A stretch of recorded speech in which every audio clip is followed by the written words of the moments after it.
આપની સાથે સંધ્યા સ્થાનિક સ્વરાજની ચૂંટણીને લઈને સૌથી મોટા સમાચાર મે મહિનાના પ્રથમ સપ્તાહમાં ચૂંટણીની સંભાવના સ્થાનિક સ્વરાજની સંસ્થાઓની ચૂંટણીની સંભાવના છે અને માર્ચના અંતમાં જાહેરનામું પ્રસિદ્ધ થઈ શકે છે તો મે મહિનાના પ્રથમ સપ્તાહમાં ચૂંટણીની સંભાવના છે સ્થાનિક સ્વરાજની ચૂંટણીના ઢોલ ઢબુકવાને બસ હવે થોડોક સમય બાકી રહી ગયો છે જો કે તમામ જે પાર્ટીઓ છે પહેલેથી જ તૈયારીઓમાં લાગી ચૂકી છે સ્થાનિક સ્વરાજની ચૂંટણી છે એટલે મુખ્ય જે પાયાની સુવિધાઓ હોય તેના પ્રશ્નો હોય છે અને તેને લઈને જ મુદ્દાઓ પણ એ જ પ્રકારના હોય છે તો સ્થાનિક સ્વરાજની ચૂંટણીમાં હવે કયા મુદ્દા પર આ વખતે દરેક પાર્ટી ચૂંટણી લડે છે તે જોવાનું રહેશે ભાજપ કોંગ્રેસ આમ આદમી પાર્ટી તો માર્ચના અંતમાં જાહેરનામું પ્રસિદ્ધ થઈ શકે છે અને મે મહિનામાં ચૂંટણી યોજાઈ શકે છે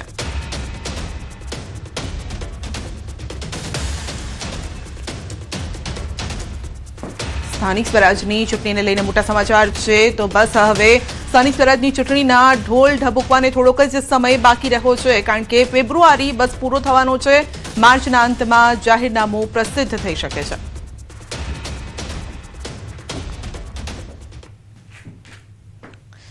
તો ગૌમાંસ વિધાનસભા ગૃહમાં ગૌમાંસનો મુદ્દો ચર્ચાયો છે રાજ્ય સરકારના મંત્રી કૌશિક વેકરિયાએ ગૃહમાં માહિતી આપી છે મહીસાગર જિલ્લામાં 1000થી પણ વધુ ગૌમાંસ જપ્ત કર્યું છે 28 આરોપીઓ સામે કાર્યવાહી કરવામાં આવી છે કોંગ્રેસના ગુલાબસિંહ ચૌહાણે પૂછ્યો હતો પ્રશ્ન અમરેલી અને મહીસાગર જિલ્લામાં ગૌમાંસની હેરફેર બાબતનો પ્રશ્ન પૂછાયો હતો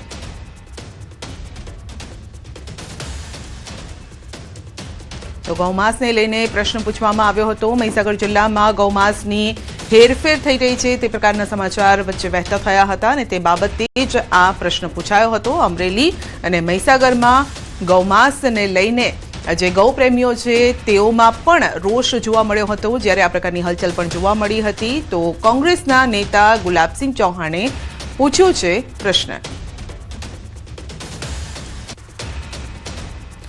આ તરફ રાજ્યમાં ડ્રગ્સ પકડાયા અંગે આપી માહિતી જામનગર કચ્છમાંથી 2 વર્ષમાં કરોડોનું ડ્રગ્સ જપ્ત થયું છે 207થી પણ વધુ આરોપીઓ ઝડપાયા છે જામજોધપુરના ધારાસભ્ય હેમંતભાઈ આહીરના પ્રશ્નના જવાબમાં નાયબ મુખ્યમંત્રીએ વિગત આપી ગૃહમાં તેઓએ રજૂ કરી હતી સરકારે ગૃહમાં જણાવ્યું કે ડ્રગ્સ વિરોધી અભિયાન હેઠળ સતત કાર્યવાહી કરવામાં આવી રહી છે અને સરહદીય વિસ્તારોમાં નજરકેદ વધારવામાં આવી છે વિધાનસભામાં રજૂ થયેલા આંકડાઓએ રાજ્યમાં ડ્રગ્સ વિરોધી અભિયાનની તીવ્રતા તેમજ પડકાર બંનેને ઉજાગર કર્યા છે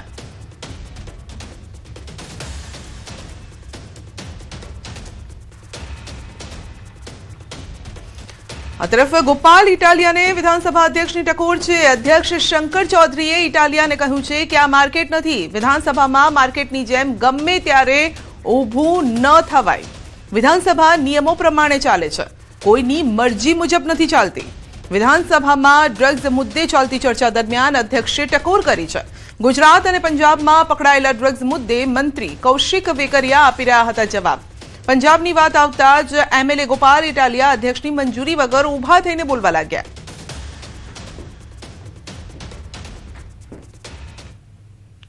બનાસકાંઠાના ગામડાઓમાં પહોંચ્યા નર્મદાના નીર પાલનપુરના મલાણા ગામમાં નીરના વધામણા કરવામાં આવ્યા છે શ્રીફળ વધેરી ખેડૂતોએ નર્મદાના નીરને વધાવ્યા છે વર્ષો જૂની મલાણા તળાવ ભરવાની માંગ આખરે સ્વીકારાઈ નર્મદાના નીર પહોંચતા ખેડૂતોમાં પણ ખુશી છે 2 વર્ષ અગાઉ મલાણા તળાવ ભરવાની માંગને લઈને એક જન આંદોલન પણ છેડાયું હતું પરંતુ આખરે સંતોષ છે લોકોને કે પાણી પહોંચ્યા છે મલાણા સહિત આસપાસના વિસ્તારમાંથી ખેડૂતો મહિલા પશુપાલકો હજારોની સંખ્યામાં રસ્તા પર પણ ઉતર્યા હતા એ સમયે આખરે નર્મદાના નીર આ તળાવમાં પહોંચતા મલાણા સહિત આસપાસના વિસ્તારમાં ભૂગર્ભ જળના જે તળ છે તે પણ ઊંચા આવશે તો ઉનાળો શરૂ થાય એ પહેલા જ આ નીર પહોંચી ગયા છે જેની કહેવાય કે ખુશી પણ લોકો વ્યક્ત કરી રહ્યા છે કારણ કે આ જ પાણીને લઈને જળ આંદોલન પણ છેડાયું હતું અને આખરે આ પાણી તળાવમાં પહોંચ્યા છે નર્મદાના નીર પહોંચ્યા છે જેથી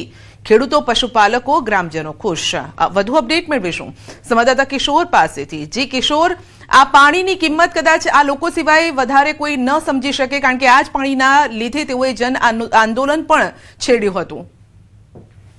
ચોક્કસથી સંધ્યા પાલનપુર તાલુકાના મલાણા ગામના અને આજુબાજુ ગામના લોકોએ 2 વર્ષ અગાઉ મલાણાનો તળાવ ભરવા માટે આંદોલન છેડ્યું હતું અને જન આંદોલનમાં મોટી સંખ્યામાં લોકો જોડાયા હતા અને વર્ષો જૂની જે મલાણા તળાવ ભરવાની માંગ હતી તે સ્વીકારાઈ છે અને આજે મલાણા ગામની અંદર નર્મદાના નીર પહોંચતા અને મલાણા ગામને તળાવ ભરવાની વાત શરૂઆત થતા આજે ખેડૂતોએ શ્રીફળ વધેરીને નર્મદાના નીરને વધાવ્યા છે અને આ ખેડૂતોની જે માંગ હતી તળાવ ભરવાની તે માંગ પૂરી થતા અત્યારે તો મલાણા ગામ તેમજ આજુબાજુના 4 થી 5 ગામોમાં ખુશીનો માહોલ છે કે તળાવ ભરાશે તો જે પાણીના તળ છે તે ઊંચા આવશે અને ખેતી માટે જે છે તે આ પાણી કામ લાગશે તેને લઈને ખેડૂતો અત્યારે ખુશખુશાલ જોવા મળી રહ્યા છે. સંધ્યા જી આપનો આભાર. રાજ્યમાં ભ્રષ્ટાચારના આક્ષેપો વચ્ચે ઓલપાડ તાલુકાના દેલાડ ગામે 5 કરોડથી વધુના ખર્ચે બનાવાયેલા તળાવની ગુણવત્તા સામે ગંભીર સવાલો ઉભા થયા છે. સુરત દ્વારા બનાવાયેલ અને માત્ર 6 મહિના પહેલા જ લોકાર્પિત આ તળાવમાં ગેરરીતિ થયાનો આક્ષેપ ખુદ ગ્રામ પંચાયતના સભ્યએ કર્યો છે. ફરિયાદ બાદ SVNITની ટીમે સ્થળ નિરીક્ષણ કર્યું, સેમ્પલ પણ તપાસ્યા, જેમાં બાંધકામની ગુણવત્તા અસંતોષકારક હોવાનું સામે આવ્યું. રિપોર્ટ મુજબ કોન્ક્રીટ ગ્રીડ બીમમાં હનીકોમ્બિંગ, હલકી ગુણવત્તાની સામગ્રી, ઇજનેરી ધોરણોના ભંગ જેવા મુદ્દા પણ નોંધાયા છે. બાળકો માટેના રમતગમત સાધનો પણ તૂટેલી હાલતમાં જોવા મળ્યા છે અને હવે સમગ્ર મામલો કલેક્ટરના સ્વાગત કાર્યક્રમ સુધી પહોંચ્યો છે. સુડા દ્વારા જે દેડા ગામમાં અદ્યતન તળાવ બનાવાયું 5 કરોડ 17 લાખમાં ખર્ચે, એમાં જે પ્રમાણે કામ થવું પડે એ પ્રમાણે કામમાં ગેરરીતિ થઈ, એટલે હલકી ગુણવત્તાનું કામ થયું. એના માટે અમે અવારનવાર સુડાના અધિકારીઓને, એમના કાર્યપાલ ઇજનેરશ્રીને આવા લેખિત અને મૌખિક ફરિયાદ કરી, પણ અમારી કોઈ વસ્તુ ધ્યાનમાં લેવામાં આવી નહીં. આ બાબતમાં અમે હારી કંટાળી અને SVNIT એને અમે ઇન્વાઇટ કર્યા અને અમે અરજી કરી અને અમારી સ્ટેબિલિટી માટે અમે એને બોલાવ્યા. અહીંયા બધા નમૂના લઈ ગયા અને અમને રિપોર્ટ આપ્યો. રિપોર્ટ એકદમ બેડ આવ્યો, ખરાબ આવ્યો રિપોર્ટ, અને અમારા તરફથી રિપોર્ટ આવ્યો. રાજકોટના જેતપુરમાં 141 વર્ષનો સુવર્ણ ઇતિહાસ ધરાવતી કમરીબાઈ હાઈસ્કૂલનું ભવ્ય ભવન આજે ખંડેર હાલતમાં ફેરવાઈ ગયું છે. જેતપુરની શાન ગણાતી 141 વર્ષ જૂની ઐતિહાસિક શ્રી કમરીબાઈ હાઈસ્કૂલ આજે તંત્રની ઉદાસીનતાના કારણે ખંડેરમાં ફેરવાઈ રહી છે. 1884માં જેતપુરના રાણી કમરીબાઈએ પોતાના કરિયાવરની 2000 સોનાની ગીનીઓ દાનમાં આપીને આ વિદ્યાધામનો પાયો નાખ્યો હતો અને આ એ જ શાળા છે જેણે ધૂમકેતુ અને રજની કુમાર પંડ્યા જેવા સાહિત્યકારો તથા ગઝલ સમ્રાટ પંકજ ઓધાસ જેવી હસ્તીઓનું ઘડતર કર્યું. પરંતુ આજે તેની કલાત્મક ઇમારત અને છત ગમે ત્યારે તૂટી પડે અને જર્જરિત હાલતમાં છે. આ ઈસવીસન 1884થી આ કમરીબાઈ હાઈસ્કૂલની સ્થાપના થયેલી છે. કમરીબાઈએ પોતાનું કરિયાવરમાં જે હતા એમાંથી 1000 ગીની છે એ આ શાળા બનાવવા માટે ભેટ એ સમયે આપેલા હતા અને એમાંથી આ શાળા બનેલી છે. આ શાળામાં નિરંજન પંડ્યા ભજની કલાકાર, પંકજ ઉધાસ, મનોજ ઉધાસ જેવા ગઝલ ગાયક, ગૌરીશંકર એટલે કે ધૂમકેતુ વગેરે લેખક, ઉદ્યોગકારો, ઇતિહાસકારો, ડૉક્ટરો અને વકીલો વગેરે પણ ઘણા બધા બની ગયેલા છે અને તેઓ અવારનવાર આ શાળાની મુલાકાત લઈ શાળા રિનોવેટ થાય એ માટે રજૂઆત કરતા હોય છે. કે આ ઊંચી એવી દિવાલની પાછળ મા સરસ્વતી દેવીનું મંદિર આવેલું છે. કોઈ જેલ નથી. લોકશાહીના રાજવીઓ, જરા તો શરમ કરો. તમે આ માના મંદિરની સામે શૌચાલય ખડું કરી દીધું. તમે માની સામે યુરિનલ કરતાં શીખ્યા ક્યાંથી? એટલે દુઃખ થાય છે.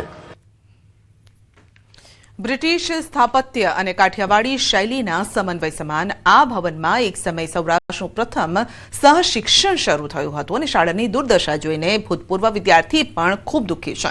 તો હાલમાં 273 વિદ્યાર્થીઓ આ જ કમ્પાઉન્ડના ઓરડામાં ભણી રહ્યા છે, પરંતુ તેમની નજર સામે જ આ અમૂલ્ય સાંસ્કૃતિક વારસો દમ તોડી રહ્યો છે. જૂના ફર્નિચરનો કાટમાળ અને ઉગી નીકળેલી વનસ્પતિઓ આ ઐતિહાસિક ધરોહરની ગરિમાને ઝાંખપ લગાડી રહી છે. ઘણા સમયથી જર્જરિત પરિસ્થિતિમાં છે અને પડી જવાના આરે ગાળે છે. જો આ સ્કૂલમાંથી ઘણા એવા મહાન વ્યક્તિઓ ધૂમકેતુ જેવા ભણીને ગયેલા છે અને આ સ્કૂલને આગળ વધારવા માટે જલ્દીથી જલ્દી રિનોવેશન કરાવવાની જરૂર છે. અને આમાં અત્યારે પોપડા પડવાના શરૂઆત ચાલુ થઈ ગયેલ છે અને ભણતી વખતે ખૂબ જ ડર લાગે છે. આ સ્કૂલમાં 140 વર્ષ જૂની છે, જે પાટિયા બધાય તૂટેલા છે, એનું રિનોવેશન કરવા ઈચ્છું છું. જે સરકાર પાસેથી હું અપીલ કરવા માંગુ છું કે જે રિનોવેશન કરી શકે. અહીંયાથી કેટલાક નામાંકિતો ડૉક્ટરો, એન્જિનિયરો, કેટલાક આર્ટ્સ કોમર્સના વિદ્યાર્થીઓ ભણી ચૂક્યા છે. સરકાર અને સ્થાનિક તંત્ર દ્વારા હેરિટેજ જાળવણીની વાતો થાય છે, પરંતુ જેતપુરના આ સાંસ્કૃતિક વારસા સમાન બિલ્ડિંગનું રિસ્ટોરેશન કરવામાં ન આવ્યું અને જેને લઈને આગામી પેઢી પાસે માત્ર ફોટોગ્રાફ્સ જ બાકી રહેશે. જેતપુરના શ્રેષ્ઠીઓ અને સરકારે સાથે મળીને રાણી કમરીબાઈના ત્યાગ શિક્ષણના આ પવિત્ર ધામને પુનઃજીવંત કરવાની જરૂર છે, જેથી 141 વર્ષનો સુવર્ણ ઇતિહાસ કાયમ માટે ન ભૂંસાઈ જાય. સ્કૂલ ક્યારે પડી જાય એનું નક્કી નથી. આ સ્કૂલ ક્યારે પડી જાય એનું નક્કી નથી અને વિદ્યાર્થીઓના જીવના જોખમ હોય. વિદ્યાર્થીના વાલીઓ આ પડું થઈ ગયેલી સ્કૂલમાંથી વિદ્યાર્થીઓને ઉઠાડી લે છે. ખાસ કરીને બધાય બહુ બ્રિલિયન્ટ છે, માટે આ સ્કૂલ તાત્કાલિક, સરકાર અત્યારે સ્કૂલોને પ્રમોટ કરે છે, સરકાર અત્યારે શિક્ષણને પ્રમોટ કરે છે, તો વિદ્યાર્થી તેજસ્વી જે હોય એ આગળ વધી શકે, માટે આ સ્કૂલને તાત્કાલિક રિનોવેટ કરાવે એવી હૃદયપૂર્વક અમારી નમ્ર અપીલ છે સરકારને. રાજકોટ સૌરાષ્ટ્રના અગ્રીમ ગણાતા ગોંડલ માર્કેટિંગ યાર્ડમાં ધાણા અને મરચાની આવકનો નવો રેકોર્ડ નોંધાયો છે. યાર્ડમાં સિઝનની રેકોર્ડ બ્રેક 1.25 લાખ ગુણી ધાણાની આવક થતાં લાંબી કતારો લાગી છે. ગીર સોમનાથ, જૂનાગઢ, પોરબંદર સહિતના જિલ્લાઓમાંથી ખેડૂતો ધાણાના 20 કિલોના 1100 થી 2400 રૂપિયા સુધીના ભાવ પણ મેળવી રહ્યા છે. બીજી તરફ ગોંડલ યાર્ડ ગોંડલિયા મરચાથી પણ છલકાયું છે. મરચાની સિઝનની રેકોર્ડ બ્રેક 25,000 ભારીની જંગી આવક થઈ છે અને મરચામાં પણ ખેડૂતોને 20 કિલોના 1500 થી લઈ અને 8,000 રૂપિયા સુધીના મબલક ભાવ મળ્યા છે. આગામી નવી જાહેરાત ન થાય ત્યાં સુધીમાં ગોંડલ યાર્ડમાં ધાણા અને મરચાની આવક સત્તાવાર રીતે બંધ કરવામાં આવી છે. સૌરાષ્ટ્રનું અગ્રીમ ગણાતું ગોંડલ માર્કેટ યાર્ડમાં ધાણાની આવક શરૂ કરવામાં આવી હતી, જેમાં ધાણાની રેકોર્ડ બ્રેક આવક થઈ હતી, જેમાં ધાણાની 1,25,000 બોરી જેવી આવક થવા પામી હતી અને ધાણાના ભાવ 1100 થી લઈ અને 2400 સુધી બોલાતા હતા. અને મરચાની આવક પણ રેકોર્ડ બ્રેક થઈ છે, જેમાં 25,000 ભારી જેવી મરચાની આવક થઈ છે, જેના ભાવ 1500 થી લઈને 8,000 સુધી બોલાતા હતા. જ્યાં સુધી ગોંડલ માર્કેટ યાર્ડની બીજી જાહેરાત ન થાય ત્યાં સુધી ધાણા અને મરચાની આવક બંધ કરવામાં આવે છે. આણંદના સોજિત્રામાં 25 ગામોમાં 1500 હેક્ટર જમીનમાં ખેડૂતોએ ટામેટાની ખેતી કરી છે, પરંતુ આ વર્ષે ખેડૂતોને ભારે આર્થિક નુકસાન સહન કરવાનો વારો આવ્યો. 5 થી 8 હેક્ટર જમીનમાં ખેડૂતોએ 2.5 લાખથી 2.5 લાખ ખર્ચ કર્યા છે અને જેની સામે વળતર માત્ર 35,000 થી 50,000 સુધીનું મળ્યું છે. ખેડૂતોનો આક્ષેપ છે કે વેપારીઓ 5 થી 7 રૂપિયા કિલોના ભાવે ટામેટાની ખરીદી કરી રહ્યા છે. રાજ્ય સરકાર ડાંગર, ઘઉં, ચણા, બાજરી ટેકાના ભાવ નક્કી કરે છે. આ મુજબ શાકભાજીનું ઉત્પાદન એવા ટામેટાના ભાવ નક્કી કરે તેવી માંગ ખેડૂતો કરી રહ્યા છે. વેપારીઓ એમ કહે છે કે બહારના રાજ્યોમાં ટામેટા વધારે થયા, એટલે અમારે અહીંયા ટામેટાનો ભાવ જ નહીં. લગભગ 1 કિલો 6 રૂપિયા ભાવ છે. 6.5 હેક્ટરમાં વાવેતર કરેલું છે ટામેટીનું અને અત્યારે ટામેટીના ભાવ પણ પૂરતા જેવા મળતા નથી. તો મારે સરકાર પાસે એક આશા છે કે ટામેટાના ભાવ ટેકાના જાહેર કરે. સુરેન્દ્રનગર જિલ્લો ખેતી આધારિત જિલ્લો છે. અનેક પરિવારો ખેતી પર નિર્ભર છે અને ત્યારે ધ્રાંગધ્રા તાલુકાના સજ્જનપુરમાં ખેડૂતે પરંપરાગત ખેતી છોડી બાગાયત ખેતી અપનાવી છે. ખેડૂતે 13 એકર જમીનમાં શક્કરટેટીનું વાવેતર કર્યું છે. 40 લાખથી વધુની કમાણી કરી રહ્યા છે. સામાન્ય રીતે અંદાજે 70 દિવસના સમયગાળામાં જ શક્કરટેટીનો પાક તૈયાર થઈ જાય છે અને આ પાક તેમને વર્ષનું 180 ટનથી વધુ ઉત્પાદન આપે છે અને અંદાજે 40 લાખ રૂપિયાથી વધુ આવક પણ કરાવે છે. શક્કરટેટીના ખરીદદાર વેપારીઓ સીધા ખેતર પરથી શક્કરટેટી ખરીદે છે. આથી ખેડૂતને વેચાણ માટેની ઝંઝટમાંથી પણ મુક્તિ મળે છે. અત્યારે અમે બાગાયત પાકો જેવા કે દાડમ, વોટરમેલન, મસ્કમેલનની અત્યારે ખેતી કરી છે, તેમાં અમને બહુ જ મોટું ઉત્પાદન મળે છે. પ્રકારનું જે મસ્કમેલનનું વાવેતર કર્યું હતું એમાં અત્યારે મને ઓછામાં ઓછો 180 ટન જેટલો માલનું ઉત્પાદન થયું છે. આમાં આ ખેતીમાં અમને સારું એવું ઉત્પાદન મળે છે અને સારા એવા રૂપિયા મળે છે. સ્ટ્રોબેરી આમ તો ઠંડા પ્રદેશોમાં થાય છે, પરંતુ બનાસકાંઠાના દાંતામાં સ્ટ્રોબેરીની સફળ ખેતી થઈ રહી છે. દાંતા તાલુકાના છોટા બામોદરા ગામે જયંતિભાઈ નામના ખેડૂતે સ્ટ્રોબેરીની ખેતી કરી સારી કમાણી કરી છે. સ્ટ્રોબેરીના પાક ઉપર ગ્રો કવર લગાવીને ફળની માવજત કરી રહ્યા છે. આમ ખેડૂત દ્વારા સ્ટ્રોબેરી સિવાય અન્ય શાકભાજીની ખેતી કરીને ઉપજ મેળવે છે, પરંતુ તેની સરખામણી સ્ટ્રોબેરીના ભાવ ₹700 જેવા કિલોના ભાવે મળતા હોવાથી સ્ટ્રોબેરીની સારી માવજત કરી વધુ ઉપજ મેળવી રહ્યા છે. એટલું જ નહીં, છોટા બામોદરાના ખેડૂત જયંતિભાઈ પ્રાકૃતિક કૃષિ મોડલ ફાર્મ બનાવીને પ્રાકૃતિક ખેતીવાડી કરી રહ્યા છે, જેને લઈને તેઓને પ્રમાણપત્ર પણ મળ્યા છે. જે રીતે સરકારની નેમ છે અને ખેતીવાડીની ખેતી વધુ ઉપજ મેળવે તેવા સરકાર યથાર્થ પ્રયત્નો કરી રહી છે, ત્યારે ખાસ કરીને દાંતા તાલુકામાં હવે સ્ટ્રોબેરીની ખેતીવાડી પણ શરૂ થઈ છે. અને ખાસ કરીને ઠંડા પ્રદેશોમાં જેમ કે કાશ્મીર છે, જમ્મુ છે, એ સાઈડે વધારે જોવા મળતી ખેતી હવે આ દાંતા તાલુકો પછાત વિસ્તાર ગણાતા એવા વિસ્તારમાં પણ સ્ટ્રોબેરીની ખેતી જોવા મળે છે. આપણે બતાવવા માંગીશું, હાલ અમે જે દાંતા તાલુકો છે, દાંતા તાલુકાના મોટા બામોદરા ગામે પહોંચ્યા છીએ અને ત્યાં આપ જોઈ રહ્યા છો કેવી સિફત રીતે અને સરળતાથી ખૂબ જ સાવચેતીપૂર્વકની આ ખેતી હાલ તબક્કે જોવા મળી રહી છે. અને લાલ ચટાક સ્ટ્રોબેરી છે અહીંયા પકવવામાં આવી રહી છે અને માનવામાં આવે છે કે આ ખેતીવાડી જે છે છેલ્લા 5 વર્ષથી કરવામાં આવે છે.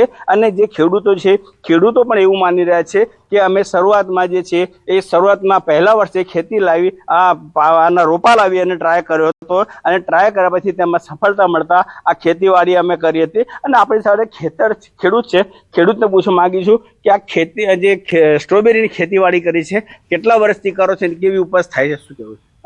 5-1 વર્ષથી સ્ટ્રોબેરીની ખેતી કરીએ અને સારું એવું રિઝલ્ટ મળે છે. અહીંયા ગ્રો કવર લગાવેલા છે, બધું સારું છે. આમ કેટલા છોડવા લાયા હતા અને શરૂઆત કેવી રીતે કરી આ ખેતીની? છોડવા 2000 જેવા હતા અને હિમાચલ પ્રદેશથી લાયા. સાહેબો ગયા હતા પેલા ચીની સંસ્થામાંથી ને એ બધા તે લાયા પેલા. ખાસ કરીને આજે આ વાતાવરણ એને કેવું જોઈએ છે અને ખેતીવાડી જે સ્ટ્રોબેરીની છે કેવા પ્રકારની તેરી છે, પાક કેવો થાય છે? સ્ટ્રોબેરીને ઠંડો પ્રદેશ જોઈએ. આ વિસ્તારમાં બહુ ગરમી પડે તેમ છતાં પણ અહીંયા થાય ઠંડુ રાખીને કરીએ છીએ અમે. કેટલા વર્ષથી કરો છો અને પાક કેવો થાય છે? બે વખત જેવી કરી આ સુધી તો હવે